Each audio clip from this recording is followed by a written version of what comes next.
അക്ഷരാർത്ഥത്തിൽ ഹമാസിനെ ഒന്നാകെ തീർത്തൊടുക്കുകയാണ് ഇസ്രായേലി സേന. രണ്ടാം ഘട്ട യുദ്ധം ആരംഭിക്കുന്നതിന് മുൻപ് തന്നെ ഇസ്രായേൽ പ്രധാനമന്ത്രി ബെഞ്ചമിൻ നെതന്യാഹു വളരെ വ്യക്തമായി പറഞ്ഞിരുന്നു, ഇനിയൊരു യുദ്ധമുണ്ടായാൽ അത് ഗാസയിലെ ഹമാസിൻ്റെ ഭീകരന്മാരെ മാത്രമല്ല ബാധിക്കുക, ഹമാസിനെ ഒന്നാകെ ബാധിക്കും. ഇനി ഒരിക്കലും ഗാസയിൽ ഹമാസിൻ്റെ ഭരണം ഞങ്ങൾ അനുവദിക്കില്ല. ഗാസയിലെ ഭരണത്തിലേക്ക് ഹമാസിനെ ഞങ്ങൾ കൊണ്ടുവരില്ല.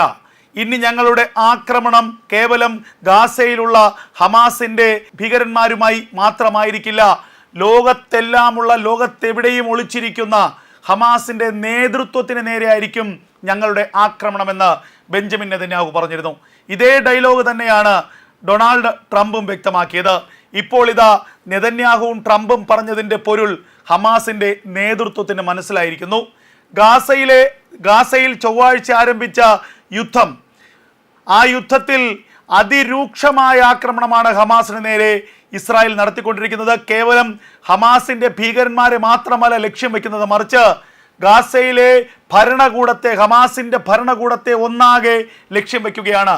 ഏറ്റവും ഒടുവിൽ നടന്ന ആക്രമണത്തിൽ ഗാസയിലെ ഹമാസിൻ്റെ പൊളിറ്റിക്കൽ വിഭാഗം മേധാവി, അതായത് രാഷ്ട്രീയ മേധാവിയായിട്ടുള്ള സലാഹ് അൽ ബർദവീലിനെ കൊലപ്പെടുത്തി എന്നുള്ള വിവരങ്ങളാണ് പുറത്തു വരുന്നത്.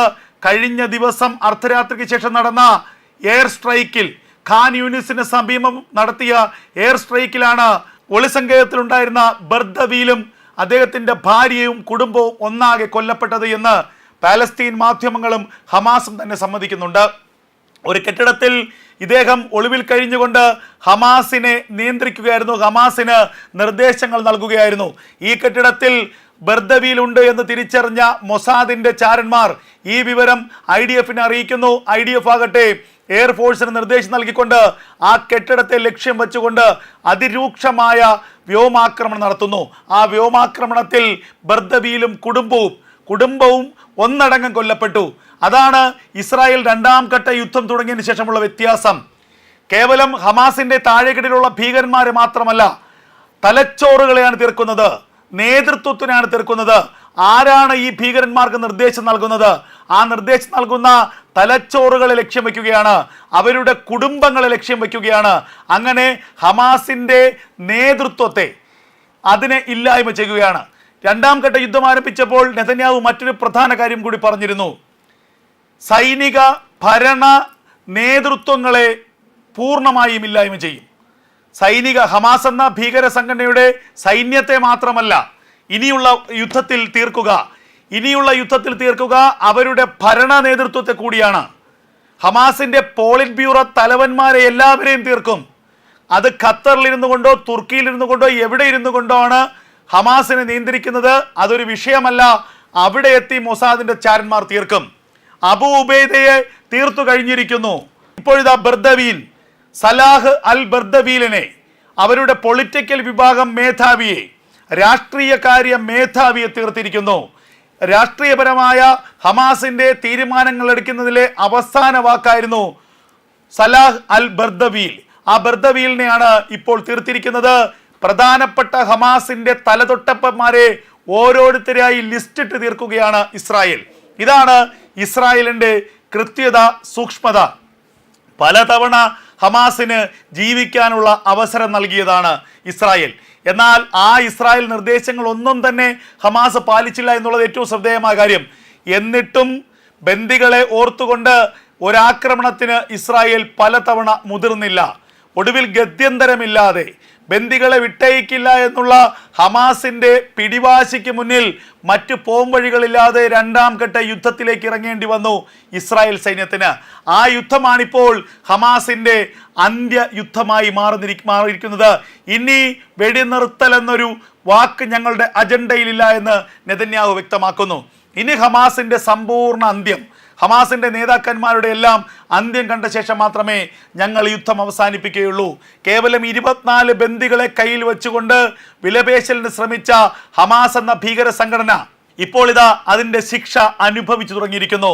ഇസ്രായേലും ചാരസംഘടനയായ മൊസാദും ഷിൻബറ്റുമൊക്കെ ലക്ഷ്യം വയ്ക്കുന്നത് ഹമാസിൻ്റെ ഇനിയുള്ള തലവന്മാരെയാണ്. അത് ആരിലേക്ക് നീളാം, ഏത് രാജ്യത്തൊളിച്ചിരുന്നാലും ഭൂമിയുടെ ഏത് കോണിൽ ഒളിച്ചിരുന്നാലും ആ നേതാക്കന്മാരെ വിടില്ല എന്ന് ഇസ്രായേൽ വ്യക്തമാക്കുന്നു. ഇസ്രായേലിന്റെ ഈ ആക്രമണങ്ങൾക്കൊക്കെ തന്നെ പരിപൂർണമായ പിന്തുണയുമായി അമേരിക്കയും രംഗത്തുണ്ട്. ജനുവരി 19-നാണ് വെടിനിർത്തൽ ആരംഭിച്ചത്. 6 ആഴ്ച നീണ്ട വെടിനിർത്തലിനിടയിൽ 33 ബന്ദികളെ ഹമാസ് മോചിപ്പിച്ചു. 8 ബന്ദികളുടെ മൃതശരീരം മോചിപ്പിച്ചു. മാർച്ച് മാസം 1-ാം തീയതി ആ ആദ്യഘട്ട വെടിനിർത്തൽ കരാർ അവസാനിച്ചു. എന്നാൽ ഇസ്രായേൽ 1-ാം ഘട്ട വെടിനിർത്തൽ കരാർ കൂടുതൽ ദിവസങ്ങളിലേക്ക് നീട്ടണമെന്ന് ആവശ്യപ്പെട്ടു. ഏപ്രിൽ മാസം 19-ാം തീയതി വരെ 1-ാം ഘട്ട വെടിനിർത്തൽ കരാർ നീട്ടിക്കൊണ്ട് ഇസ്രായേൽ ഉത്തരവിടുകയും ചെയ്തു. എന്നാൽ ഹമാസ് ഇത് അംഗീകരിക്കാൻ തയ്യാറായിരുന്നില്ല. ഹമാസിന്റെ പക്കൽ അവശേഷിക്കുന്ന 24 ബന്ദികൾ, ആ 24 ബന്ദികളെ എത്രയും വേഗം വിട്ടയക്കണമെന്നായിരുന്നു ഇസ്രായേൽ ആവശ്യപ്പെട്ടത്. അമേരിക്കയുടെ നിർദ്ദേശം ഇത് തന്നെയായിരുന്നു. എന്നാൽ ഈ ബന്ദികളെ വിട്ടയക്കാൻ ഹമാസ് തയ്യാറായില്ല. കേവലം 12 ബന്ദികളെ ഏപ്രിൽ 19-നകത്ത് വിട്ടയച്ച ശേഷം സ്ഥിരമായ വെടിനിർത്തൽ കരാർ പ്രാബല്യത്തിൽ വന്ന ശേഷം മറ്റുള്ളവർ വിട്ടാൽ മതി എന്നായിരുന്നു ഇസ്രായേലിന്റെ ഒരു നിബന്ധന.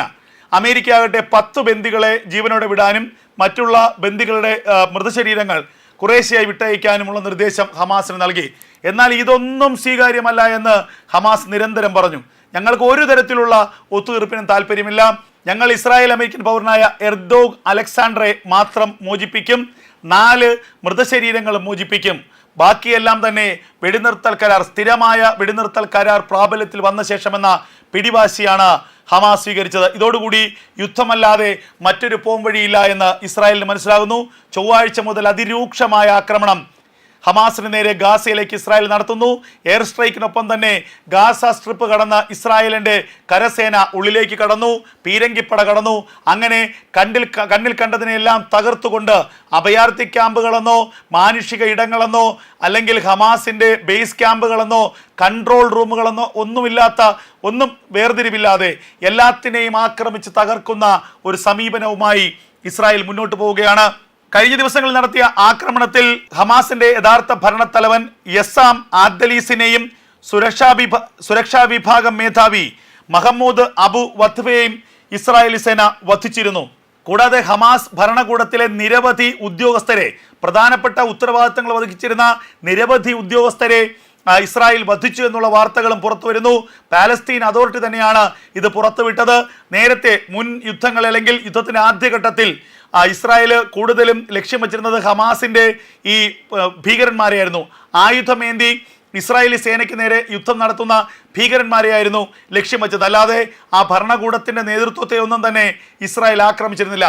എന്നാൽ ഇപ്പോൾ ഭരണകൂടത്തെ ഒന്നാകെ ഇല്ലായ്മ ചെയ്യാനാണ്, രാഷ്ട്രീയ നേതൃത്വത്തെ, ഹമാസിന്റെ രാഷ്ട്രീയ നേതൃത്വത്തെ ഒന്നാകെ ഇല്ലായ്മ ചെയ്യാനുള്ള ശ്രമമാണ്. ഇനി ഒരിക്കലും ഹമാസിന്റെ ഭരണം ഗാസയിൽ വരരുത്. ഹമാസിന്റെ ഭീകരന്മാരെ ഏറെക്കുറെ കൊന്ന് ഒടുക്കി കഴിഞ്ഞിരിക്കുന്നു, ഉന്മൂലനം ചെയ്ത് കഴിഞ്ഞിരിക്കുന്നു. ഇനി വളരെ കുറച്ച് ഹമാസ് ഭീകരന്മാർ മാത്രമാണ് ഗാസയിലുള്ളത്. അതേസമയം ഹമാസിന്റെ രാഷ്ട്രീയ നേതൃത്വത്തെയും രാഷ്ട്രീയ നേതൃത്വത്തിന്റെ കുടുംബങ്ങളെയും, അതായത് ഹമാസുമായി ബന്ധപ്പെട്ട ഒന്നും തന്നെ ഇനി ഗാസയിൽ അവശേഷിക്കരുത്. ഒരു പൊതു തെരഞ്ഞെടുപ്പ് ഗാസയിൽ പ്രഖ്യാപിച്ചാൽ പോലും ഹമാസിന്റെ പേരിൽ മത്സരിക്കാനോ ഹമാസിന്റെ പേരിൽ സ്ഥാനാർത്ഥിയാകാനോ പോലും ആരും ഉണ്ടാകരുത്. അങ്ങനെ ഹമാസുമായി ബന്ധപ്പെട്ട ഒന്നും തന്നെ ഗാസയിൽ അവശേഷിക്കാതെയുള്ള ആക്രമണമാണ് ഇപ്പോൾ ഇസ്രായേൽ നടത്തിക്കൊണ്ടിരിക്കുന്നത്.